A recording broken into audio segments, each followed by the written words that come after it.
सुप्रभात सभी छात्र छात्राओं, अभिभावकगण, बाल साधना विद्यालय परिवार के प्रति स्नेह, सम्मान और इस कल्याण रूपी प्रगति पथ और शैक्षणिक रूपी वटवृक्ष की सफलता में योगदान रखने वाले सभी बंधुओं का शैक्षणिक गतिविधियों से और गैर शैक्षणिक गतिविधियों से जुड़े हुए बाल साधना विद्यालय परिवार की ओर से, संस्था प्रधान की ओर से, निर्देशक महोदय की ओर से मैं आपके परिवार और आपकी सकुशलता की कामना करता हूं।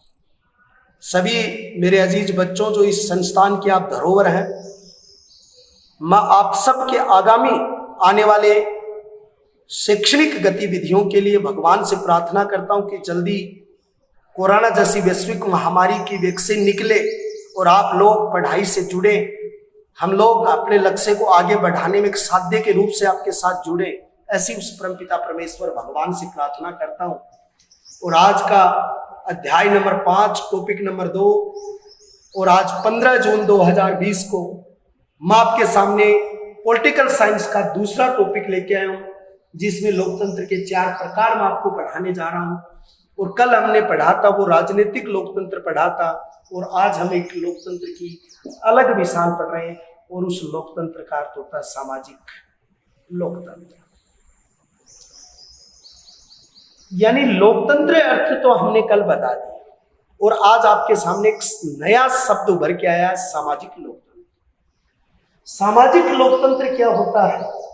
सामाजिक लोकतंत्र का अर्थ होता है समानता, और समानता भी आपको किस क्षेत्र में लागू करनी है? समाज में। समाज में न कोई बड़ा है, न कोई छोटा है, न कोई गरीब है, न कोई अमीर है, न कोई मजदूर है, न कोई मालिक है। कहने का मतलब परम पिता परमेश्वर ने एक मनुष्य में जो परिवर्तन कर दिया वो ही परिवर्तन मान्य होगा। उसके अलावा शासन, सरकार और नियम और कानूनों की दृष्टि से सब में एक समानता लागू की जाती है। उसको आप सामाजिक लोकतंत्र कहते हैं। यानी किसके दृष्टिकोण से? कानून, व्यवस्था, नियम और उसके अलावा योजनाओं में सभी रूप में, यानी चाहे कोई भी योजना हो, कोई भी नियम हो, कोई भी व्यवस्था हो, कोई भी कानून हो, इन चारों व्यवस्थाओं में जहां पर एक समानता स्थापित की जाती है, एक रूपता स्थापित की जाती है, उस एक रूपता को क्या कहा जाता है? सामाजिक लोकतंत्र कहा जाता है, या सामाजिक लोकतंत्र के रूप से उसकी समीक्षा की जाती है। मैं एक उदाहरण दूं। भारतीय संविधान का एक अनुच्छेद है, और संविधान का अनुच्छेद नंबर 14 है, और उसमें एक शब्द लिखा हुआ विधि के समक्ष समानता। या विधि शब्द का अर्थ होता है कानून। सामाजिक लोकतंत्र का मतलब क्या है? सामाजिक लोकतंत्र का मतलब है कि कानून के दायरे में आप सब समान है। कानून के दायरे में कि देश में कोई भी भेदभाव नहीं होगा, वो ही सामाजिक लोकतंत्र है। लेकिन भारतीय संविधान का आर्टिकल नंबर 15, अनुच्छेद 15 में एक शब्द कहा गया कि नस्ल, रंग, जाति, धर्म, भाषा, लिंग के आधार पर कोई भी भेद नहीं होगा। जाति, वंश, लिंग, धर्म और धर्म के अलावा जो यानी धन के आधार पर कोई भेदभाव नहीं हो, के आधार पर कोई भेदभाव नहीं हो, वही चीज क्या कहलाती है? सामाजिक लोकतंत्र कहलाता है। समाज में आप किस जाति में पैदा हुए, आपका वंश क्या है, आप स्त्री हैं कि पुरुष हैं, आपका धर्म क्या है, आप धनवान है कि निर्धन है, गरीब है, इसमें कोई भेदभाव नहीं किया जाता। इससे अलग हटकर एक सामाजिक समरूपता स्थापित की जाती है, एक समानता स्थापित की जाती है, एक कल्याण रूपी योजना स्थापित की जाती है। उसी योजना को क्या कहा जाता है? सामाजिक लोकतंत्र कहा जाता है। हरनिश शाह नामक एक व्यक्ति ने कहा, लोकतांत्रिक समाज वह समाज है जहां समानता के विचार की प्रबलता हो और जिसमें समानता का सिद्धांत प्रचलित हो। यानी कि एक विद्वान है जिसका नाम है हरनिश शाह, और हरनिश शाह नामक विद्वान ने क्या कहा था कि लोकतांत्रिक समाज वह समाज है। यानी कौन सा समाज है? लोकतांत्रिक समाज वह समाज है जिस समाज में क्या होता है? विचार की प्रबलता, और उसमें समानता का सिद्धांत हो, यानी समान नहीं तो क्या होनी चाहिए, विचार, समान विचार हो सबके प्रति। और दूसरी चीज क्या होनी चाहिए, समानता का सिद्धांत होना चाहिए। तो समानता का ही सिद्धांत होना चाहिए, समान विचार होने चाहिए, किसके प्रति, समाज के प्रति, समाज के हर व्यक्ति के प्रति। उसी को आप क्या कह सकते हो, सामाजिक लोकतंत्र कह सकते हो, सामाजिक व्यवस्था आप कह सकते हो। देखो एक दूसरी चीज है कि सामाजिक लोकतंत्र में एक बात और कही जाती है। सामाजिक लोकतंत्र में कहा जाता है कि एक व्यक्ति को उसकी योग्यता के अनुसार तरक्की करने, विकास करने का संपूर्ण स्वतंत्रता होती है, वही सामाजिक लोकतंत्र है। ऐसा नहीं हो सकता कि आप एक किसान के घर में पैदा हुए आप कलेक्टर नहीं बन सकते, आप एक दलित समाज में पैदा हुए आपको यानी कि अधिकार कम होंगे, आप अगर एक ब्राह्मण समाज में पैदा हुए आप सीधे ही राष्ट्रपति बन जाओगे, ऐसा कुछ नहीं है। एक गरीब चाय वाला नरेंद्र मोदी देश का प्रधानमंत्री बन सकता है। ये सामाजिक लोकतंत्र का एक सर्वोच्चतम उदाहरण है। एक समाज के अंतर्गत एक पिछड़ा हुआ आदमी, एक गरीब आदमी जो यानी कि देश के सर्वोच्चतम पदों पर जा रहा है, ये सामाजिक लोकतंत्र है। इसके अंतर्गत वंश, जाति, लिंग, धर्म के आधार पर नहीं होता। अब आप ये कह दोगे सर ऐसा हुआ है क्या, पीछे हुआ? जैसे वैदिक काल में वर्ण व्यवस्था थी, वह सामाजिक लोकतंत्र नहीं था। ब्राह्मण हुआ तो विद्या अध्ययन करवाएगा, अगर क्षत्रिय है तो रक्षा करेगा, वैश्य है तो व्यापार करेगा, शूद्र है तो सेवा करेगा। लेकिन यहाँ कुछ नहीं है, जिसकी जैसी क्वालिटी, जैसी योग्यता है, सब सम्मान है, कोई शूद्र नहीं है, कोई ब्राह्मण नहीं है। वही स्टेप क्या कहलाती है, सामाजिक लोकतंत्र कहलाती है। और इसमें सबको बराबर का मौका मिलता है। अगर एक शूद्र में अच्छी क्वालिटी है तो वो ब्राह्मण का काम भी कर सकता है, ब्राह्मण से भी ऊंचा जा सकता है। लेकिन एक ब्राह्मण निकृष्ट है तो वो शूद्र से भी गिरे हुए काम कर सकता है। ऐसा ही जो व्यवस्था वो सामाजिक लोकतंत्र कहलाती है। एक चीज और आती है यहाँ पर, और वो चीज आती है आर्थिक लोकतंत्र। देखो आर्थिक लोकतंत्र का अर्थ यहाँ पर क्या चीज बताई गई, यानी एक चीज दो शब्दों में, एक तो आता है आर्थिक लोकतंत्र, एक आर्थिक लोकतंत्र में एक शब्द आता है समाजवाद। देखो समाजवाद शब्द क्या कहता है, समाजवाद ये कहता है कि उत्पादन व वितरण के साधनों पर सबका समान अधिकार होता है। यानी समाजवाद क्या कहता है, उत्पादन व वितरण के साधनों पर सभी का समान अधिकार होता है, सभी का समान। अगर जैसे मान लो आपने एक कोलगेट खरीदी, अब कोलगेट की कीमत 10 रुपए है, तो कोई खरीदो सबके लिए 10 रुपए, सबके लाभ नहीं था उसकी। ये तो है नहीं कि एक ब्राह्मण के लिए तो वो 9 रुपए की और शूद्र के लिए 10 रुपए की। और वितरण का मतलब है कि अगर समाज कोई भी मार्केट में जो चीज है, जो सुविधाएं हो सबके लिए, चाहे वो रोडवेज है, चाहे बस है, उसके अलावा चाहे ट्रेन है, चाहे एरोप्लेन है, ये तो है नहीं कि वो एक वर्ग विशेष के लिए। अंग्रेजों के टाइम की जो व्यवस्था थी वैसा थोड़ी। आर्थिक लोकतंत्र का मतलब यहाँ पर क्या होता है कि जो उत्पादन के जो हमारे संसाधन है, हमारे आर्थिक जो क्षेत्र है, उस पर एक व्यक्ति विशेष का कब्जा न होकर सभी को बराबर का अधिकार।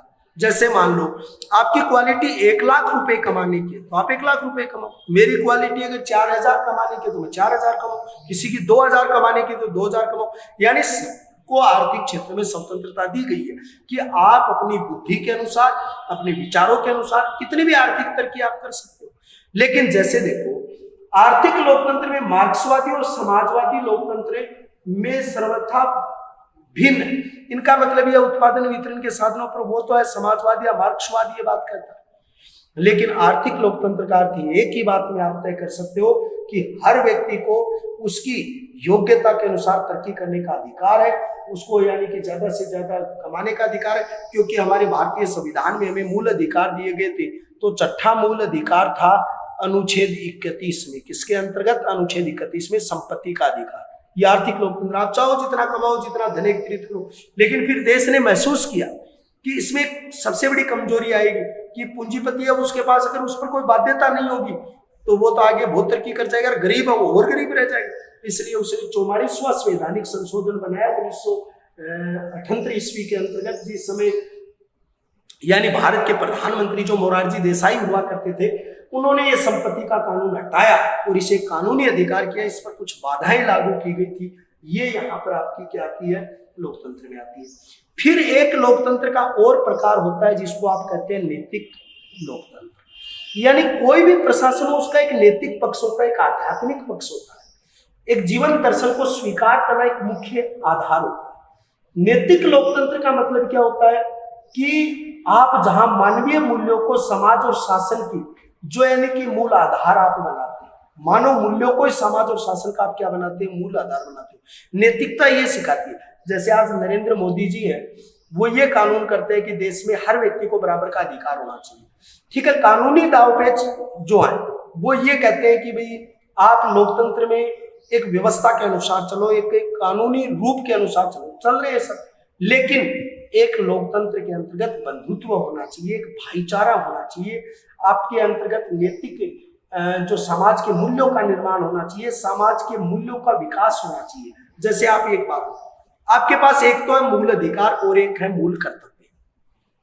आपको राष्ट्र ध्वज का सम्मान करना चाहिए, राष्ट्रगान का सम्मान करना चाहिए, सार्वजनिक संपत्ति का सम्मान करना चाहिए, स्त्री का सम्मान करना चाहिए, आपको हमेशा यानी कि समाज के बूढ़े बुजुर्गों का आपको सम्मान करना चाहिए। आप एक बात बताइए, ये तो लोकतंत्र में नहीं है कहीं, लेकिन ये लोकतंत्र का नैतिक पक्ष है, एक लोकतंत्र का नैतिक आधार है, जहां पर क्या बात कही जाती है, जहां पर यह कहा जाता है मानव मूल्यों को समाज और शासन का मूल अधिकार बनना चाहिए, यानी मानव मूल्यों को समाज व शासन व्यवस्था का आधार बनाना चाहिए, समाज व शासन व्यवस्था का आधार बनाना चाहिए, उसी के अकॉर्डिंग उनको क्या करना चाहिए, विकास करना चाहिए। मानव मूल्यों को समाज और शासन के अकॉर्डिंग चलना चाहिए, शासन के अकॉर्डिंग आगे बढ़ना चाहिए, बंधुत्व होना चाहिए, भाईचारा होना चाहिए।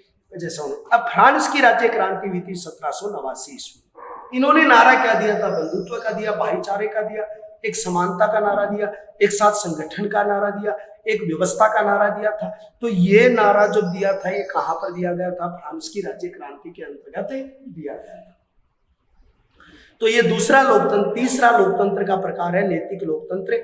व्यवहारिक अर्थ में आप लिखोगे, जिस लोकतंत्र में मानव मूल्य, समाज, शासन व्यवस्था का प्रमुख आधार एक मनुष्य का सर्वांगीण विकास हो, एक देश का सर्वांगीण विकास हो, एक देश के व्यवहारिक पहलुओं पर संस्कृति और सभ्यता का विकास हो, उसी को आप क्या कहते हैं, नैतिक लोकतंत्र कहते हैं, या नैतिक लोकतंत्र के नाम से उनको आपको जाना जाता है। ये जो चारों हैं, ये राजनीतिक जो लोकतंत्र आप जिसको कह सकते हैं, उसके प्रकार है या उसकी व्यवस्थाएं हैं। तो पहला लोकतंत्र आपका जो विविध रूप जो थे वो 4 रूप थे। अब लोकतंत्र संबंधी विभिन्न सिद्धांत और दृष्टिकोण क्या है, चलो ये तो लोकतंत्र के प्रकार हो। अब आपकी अगली स्टेप होती है लोकतंत्र के विभिन्न दृष्टिकोण या विचार। दृष्टिकोण का मतलब क्या होता है कि उसके प्रति लोगों की सोच क्या है, उसके प्रति लोगों के विचार क्या है। अलग अलग मंतव्य में अलग अलग विचार होते हैं।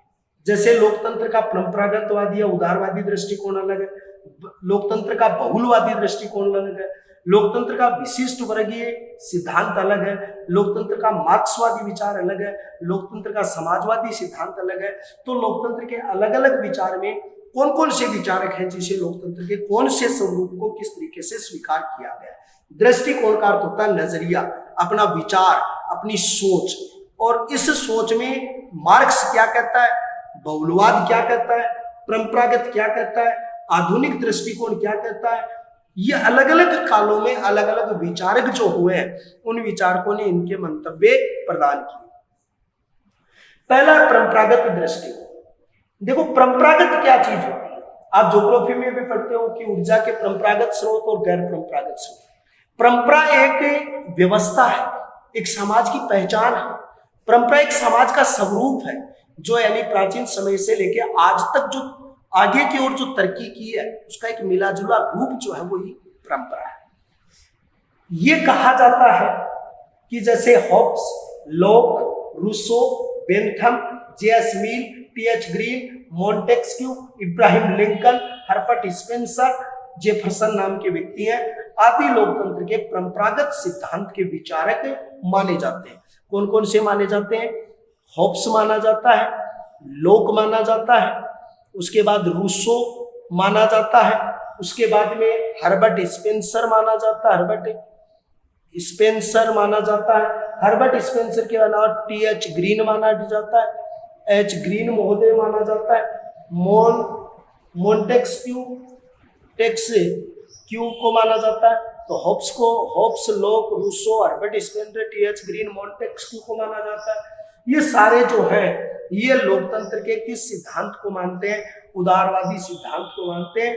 इन व्यक्तियों का, विद्वानों का मानना है व्यक्ति के सुख, स्वतंत्रता, अधिकार ये सभी स्वतंत्र होने चाहिए। व्यक्तिगत सुख ही सर्वोच्च है, व्यक्ति की स्वतंत्रता और उसके असीमित अधिकार होने चाहिए। एक व्यक्ति को अपने जीवन में विकास करने का पूरा अधिकार होता है। इस तरीके से इस दृष्टिकोण को माना जाता है, वो परंपरागतवादी दृष्टिकोण माना जाता है। इसमें एक नोटा ही पाता है कि जब आप भविष्य में बड़ी एग्जामों की ओर बढ़ोगे तो आपसे पूछा जाएगा निम्न में से कौन सा परंपरावादी दृष्टिकोण को नहीं मानता है। तो उसमें दो उदाहरण आपको जैसे दे दिए जाएंगे, जैसे HD कोल के दे दिए जाए, फोलेट बार्कर के दे दे और एक JS मिल दे दे, तो आपको TH ग्रीन दे दे, JS मिल दे दे, तो स्वाभाविक रूप से याद रखना है। तो Hobbes, Locke, Rousseau, Herbert Spencer, TH Green और मॉन्टेस्क्यू, ये सारे जो हैं ये परंपरागतवादी दृष्टिकोण है। फिर एक चीज पूछी जाती है, परंपरागत दृष्टिकोण में क्या माना गया? व्यक्तिगत स्वतंत्रता होनी चाहिए, व्यक्ति के पास क्या होने चाहिए? अधिकार होने चाहिए, व्यक्ति का सुख सर्वोच्चतम होना चाहिए, उसे ज्यादा से ज्यादा सुविधाएं होनी चाहिए। ये बात इस परंपरागतवादी दृष्टिकोण में मानी गई। अब परंपरागतवादी दृष्टिकोण का पहला बिंदु है व्यक्ति बुद्धिमान प्राणी है, अपना हित अहित सोचने की अक्षमता उसमें मौजूद है। यानी व्यक्ति क्या है? बुद्धिमान प्राणी है। यानी जितने भी सृष्टि पर प्राणी है उन प्राणियों में व्यक्ति बुद्धिमान प्राणी है। वह अपना हित अहित अपना कल्याण अपनी योजना, अपना विकास सोचने के लिए खुद स्वतंत्र है। इसलिए उस व्यक्ति के पास असीमित अधिकार होने चाहिए। उस व्यक्ति को अपने आगे अपने अनुसार बढ़ने का मौका मिलना चाहिए, क्योंकि वो बुद्धिमान है, प्राणियों में सबसे सर्वश्रेष्ठ है, वो अपना भला बुरा स्वयं जानता है। इसलिए उस व्यक्ति को पास क्या ज्यादा से ज्यादा अधिकार देने चाहिए। सभी व्यक्ति मूलतः समान है। कोई व्यक्ति नहीं है, एक व्यक्ति जो देश में शासन कर रहा है, एक उसके अधीन काम कर रहा है। पूरे देश के अंतर्गत एक व्यक्ति विशेष है जो उस पूरे देश की जनता का फैसला कर रहा है। व्यवहार परंपरागतवाद ये नहीं मानता। उसका मतलब है कोई शासन करने वाला नहीं है और कोई गुलाम नहीं है। सब व्यक्ति क्या है? सम्मान है। सभी व्यक्ति क्या है? तो आप दूसरा बिंदु लिखोगे, सभी व्यक्ति सम्मान है। सभी व्यक्ति क्या है? सम्मान है। सभी व्यक्तियों में समानता होनी चाहिए। तीसरी बात यहां पर आती है, शासन का गठन उदारवादी लोकतांत्रिक जो संविधानवाद के अनुसार होना चाहिए। सीमित शासन के सिद्धांत का पालन किया जाना चाहिए। कम से कम शक्तियां मनुष्य पर लागू होनी चाहिए, कम से कम शक्तियों का उस पर प्रयोग होना चाहिए और कम से कम उसके ऊपर बंदिशें होनी चाहिए। यानी उसको एक स्वतंत्र रूप से विकसित होने का उसे पूरा मौका देना चाहिए। चौथा बिंदु आपका जो आता है कि जनता जो होती है, जनता की इच्छा होती है, वो राजनीतिक सत्ता में मात्र न्यासी ट्रस्टी होती है। ये ट्रस्टी क्या होता है? ट्रस्टी का मतलब होता है कि वो इसकी एक भागीदार होती है। जैसे ट्रस्टीशिप का सिद्धांत दिया था वो महात्मा गांधी ने दिया था। ये ट्रस्टी क्या, जैसे मान लो एक ट्रस्टी बना हुआ है और उस ट्रस्ट में एक फंड आता है, तो कई बार आप देखते हो जैसे आपको जितनी बालिकाएं हैं वो कक्षा 10 और 12 में 75% से ऊपर अंक लाती हैं, तो उसे राजस्थान सरकार में बालिका फाउंडेशन की ओर से यानी कि उनको क्या दी जाती है? छात्रवृत्ति दी जाती है, जिसको गार्गी पुरस्कार कहते हैं। तो उस गार्गी पुरस्कार सरकार उसकी ट्रस्टी है, उसमें जो पैसा देती है वो कौन देती है? सरकार देती है। तो ट्रस्टी का मतलब क्या होता है कि यहाँ पर जो सरकार है उसमें जनता एक ट्रस्टी होती है, उसकी एक भागीदार होती है, उसका एक हिस्सा होती है। इसलिए कहा जाता है कि जनता के पास या व्यक्ति के पास पूरे अधिकार होने चाहिए। शासन संचालन के निश्चित आधारभूत नियम होने चाहिए।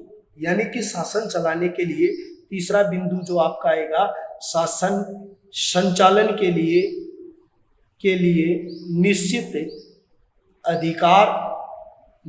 अधिकार व कानून होने चाहिए। क्या होने चाहिए? निश्चित अधिकार और कानून होने चाहिए।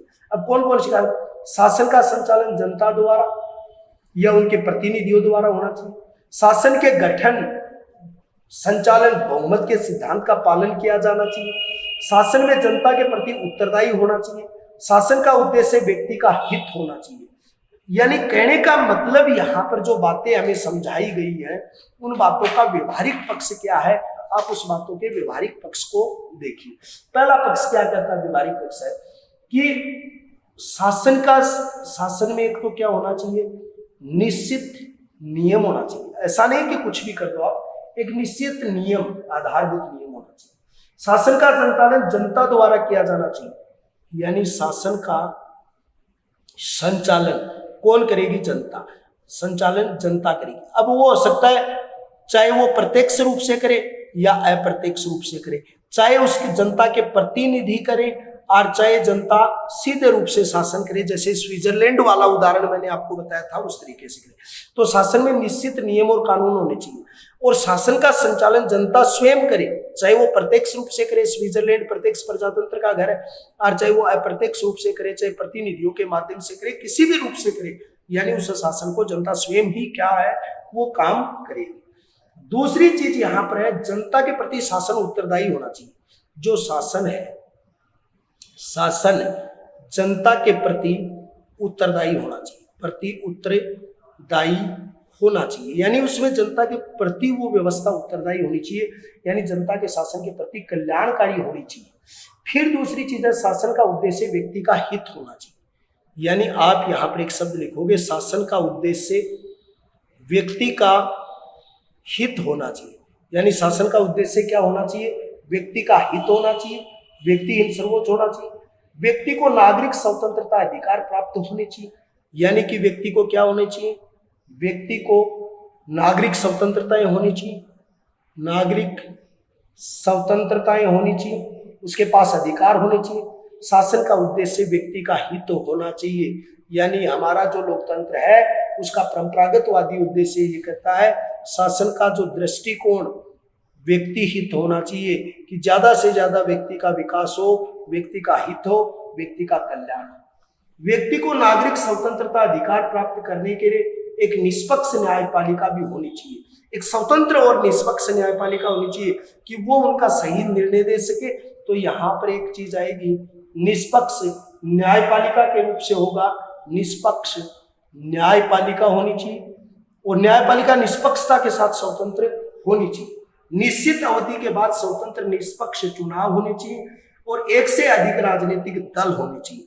अगर निश्चित समय के बाद, परंपरागतवादी दृष्टिकोण क्या करता है? निश्चित समय के बाद चुनाव होने चाहिए। क्या होने चाहिए? चुनाव होने चाहिए और एक ही राजनीतिक दल नहीं होना चाहिए, एक से ज्यादा राजनीतिक दल होने चाहिए। जैसे राजनीतिक दलों के बारे में एक परिभाषा लिखी जाती है हुबर, कहा कि प्रजातंत्र रूपी मशीन में, प्रजातंत्र रूपी मशीन में राजनीतिक दल तेल शोधक के रूप में कार्य करते हैं।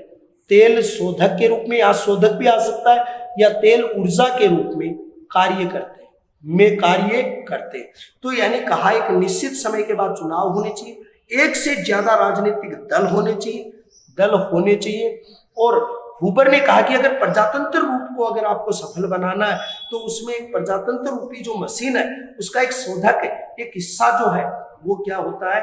लोकतंत्र होता है। फिर दूसरी बात है कि सरकार को जनमत का आदर करना चाहिए। सरकार को किसका आदर करना चाहिए? सरकार को जनमत का आदर करना चाहिए। क्यों? क्योंकि जनता का जो जनमत का आधार है उससे ही सरकार बनती है। अब आज गहलोत जी है, पहले वसुंधरा जी थे, वहां मोदी है, फिर मनमोहन सिंह थे, आगे कोई और होगा। तो यानी जनमत का आदर करना चाहिए। जनता जो आदेश देती है उसके अकॉर्डिंग जिसको बहुमत मिलता है उसको अच्छे के लिए कार्य करना चाहिए और जिसको बहुमत नहीं मिलता है उसको आगामी जीवन को ध्यान में रख के क्या करना चाहिए? कार्य करना चाहिए। ये बात उनके द्वारा कही गई है। तो ये तो आपका था परंपरागतवादी दृष्टिकोण। लोकतंत्र का एक दृष्टिकोण होता है जिसको बहुलवादी सिद्धांत कहते हैं या बहुलवादी दृष्टिकोण। कौन सा दृष्टिकोण है? बहुलवादी दृष्टिकोण। बहुलवादी दृष्टिकोण जो समाज के संघात्मक स्वरूप में विश्वास करती है, वो तो व्यक्तिगत था। ये समाज के कौन से रूप में विश्वास करती है? संघात्मक रूप में। समाज के संघात्मक रूप में। परंपरागत वालों ने तो केवल व्यक्ति को सर्वोच्च रखा, लेकिन बहुलवादियों ने समाज के संघात्मक रूप को सर्वोच्च रखा है। समाज के संघात्मक श्रेष्ठता को ऊपर रखा है, संघात्मक स्वरूप को आगे रखा है। इस संघात्मक स्वरूप के जो समर्थक रहे हैं वो कौन रहे? एच जे मिल नामक जो लोस्की है, एच जे, दोबारा देखिए, एच जे लोस्की है, लोस्की इसके समर्थक है।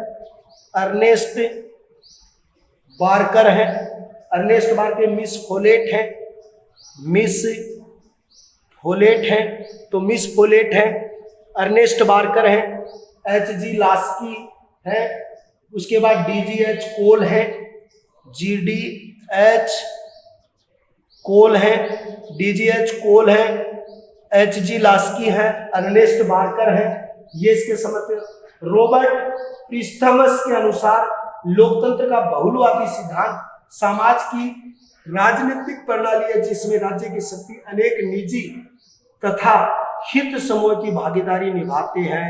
इसका अर्थ क्या है? बहुलवादी दृष्टिकोण ये कहता है कि समाज के संघात्मक स्वरूप को शामिल किया जाए।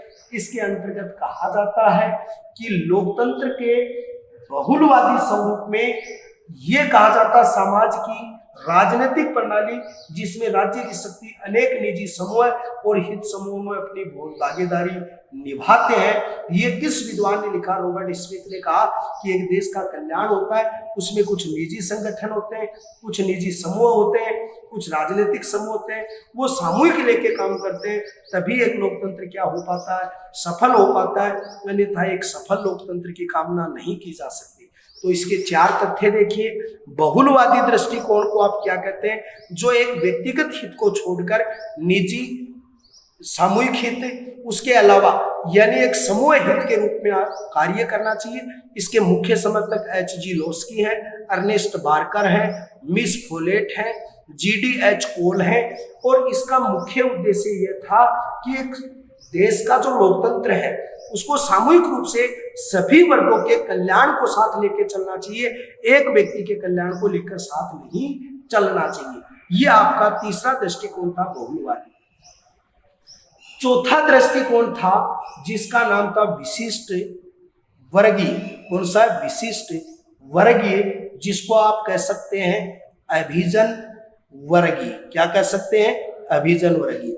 इसको आप विशिष्ट वर्गीय भी कह सकते हो और अभिजन वर्गीय भी कह सकते हो। इस सिद्धांत का प्रतिपादन किसने किया था? तो इस सिद्धांत का प्रतिपादन रॉबर्ट मिचेल्स ने किया। किसने किया? रॉबर्ट मिचेल्स ने किया। मॉस्को का नामक व्यक्ति था, मॉस्का नामक व्यक्ति था। उसके बाद पेरेटो नामक व्यक्ति था। उसके बाद ब्रनहमसीराइट था, ब्रनहमसीराइट नामक व्यक्ति है। ये विचारक थे जिन्होंने मिलकर एक विशिष्ट वर्ग को विकसित किया था। रॉबर्ट मिचेल्स ने, जो एक जर्मनी का विचारक था, उसने एक पुस्तक लिखी द पॉलिटिकल प्रॉपर्टीज। इस ग्रंथ में उसने मास्को इतालवी विद्वान ने द रूलिंग क्लास नामक कृति प्रस्तुत की थी। इनका कहने का मतलब था कि लोकतंत्र में एक विशिष्ट वर्ग, जो एक विशेष वर्ग जो है बुद्धिजीवी वर्ग है, उसकी महत्वपूर्ण भूमिका होती है। और इसमें 2 तथ्य इनके सामने उभर कर आए थे। एक विशिष्ट वर्ग को अभिजात वर्ग भी कहते हैं, अभिजन वर्ग भी कहते हैं। एक वर्ग विशेष का मुख्यपूर्ण योगदान होता है। इनमें जो रॉबर्ट मिचेल्स जर्मनी के थे, मास्को इतालवी के थे, पेरेटो थे, ब्रनहमसीराइट थे, इन सभी विद्वानों ने दिया था। और रॉबर्ट मिचेल्स ने पुस्तक लिखी थी पॉलिटिकल प्रॉपर्टीज, और यानी इतालवी विद्वान मास्को ने द रूलिंग क्लास लिखी थी। इन दोनों पुस्तकों में एक बात कही गई थी कि लोकतंत्र का एक विशिष्ट वर्ग और उसके हाथ में होना चाहिए। अगर आप जैसे मान लो जनता जो चुनती है, लेकिन उसकी एक योग्यता, एक निर्धारण, एक निर्णय लेने की जो कैपेसिटी होती है, वो एक विशिष्ट होनी चाहिए। ये आपके 4 दृष्टिकोण आज हमने आपको पढ़ाए सेकेंड पार्ट में। और कल 16 तारीख को हम यानी लोकतंत्र के 2 बचे हुए पार्ट आपको पढ़ाएंगे, लोकतंत्र के प्रकार आपको पढ़ाएंगे, लोकतंत्र की विशेषताएं पढ़ाएंगे। 4-5 पार्ट इसके पूरे बनेंगे जो हम आगे तथ्य में आपको लिखवा देंगे। इसके साथ आप आज का टॉपिक जो आपका है वो आपको पढ़ना है सामाजिक लोकतंत्र में अनुच्छेद 14, 15 और 16, समाज उत्पादन और वितरण, अनुच्छेद नंबर 31 संपत्ति वाला उदाहरण, फिर नैतिक लोकतंत्र मानवीय मूल्य समाज व्यवस्था पढ़नी है। और उसके बाद में आपको परंपरागतवादी दृष्टिकोण की विशेषताएं, बहुलवादी और विशिष्ट दृष्टिकोण को करना। बहुलवाद को आप उदारवाद से आप क्या कर दोगे, विपरीत कर दोगे। इसके साथ आपका टॉपिक पूरा हुआ। मैं जहां तक सोचता हूं ये अच्छी तरीके से समझ पा रहे हो। आने वाले समय में आप इन सबको ज्यादा शेयर भी करेंगे, लाइक भी करेंगे, उन सभी बच्चों तक पहुंचाएंगे जो कक्षा 10 की आगामी परीक्षाओं में शामिल होंगे। तब तक के लिए आप बहुत अच्छे बच्चों के रूप में पढ़ेंगे, माता पिता सबका ध्यान रखेंगे। कल एक बार फिर नए जोश के साथ, नए शक्ति के साथ, नई ऊर्जा के साथ हम एक बार फिर हमारे बच्चों से मिलेंगे 16 जून को नए टॉपिक के रूप में। प्रत्यक्ष अप्रत्यक्ष लोकतंत्र की परिभाषा, उसके प्रकार और लोकतंत्र की विशेषताओं के साथ अगला टॉपिक होगा। तब तक के लिए हम आपसे विदा चाहते हैं। कल एक बार फिर मिलते हैं। जय हिंद से